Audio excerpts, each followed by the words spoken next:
चुटकी सिंदूर में भुलाई देनी गे, विदाई बेरी हमारा रुलाई देनी गे।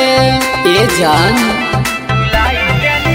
आगे 5 चुटकी सिंदूर में भुलाई देनी गे, विदाई बेरी हमारा रुलाई देनी गे।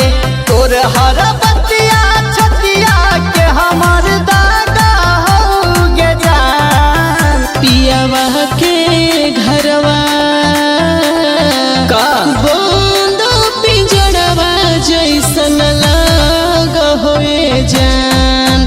पियावा के घरवा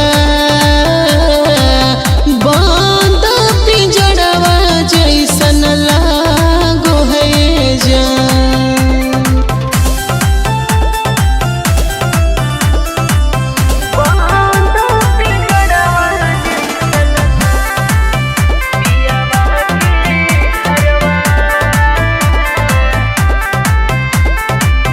हमारा देख के दुख कैसन मिलल है सुख गे। तोरे जगह पियावा के देख के चाहियो को हो करे। आगे हमारा देख के दुख कैसन मिलल है सुख गे। तोरे जगह पियावा के देख के चाहियो को हो करे।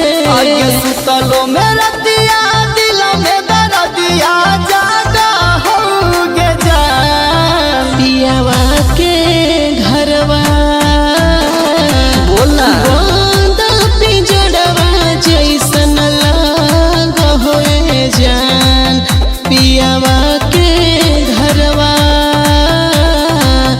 बंद पिंजड़वा जैसन लाग होए जान।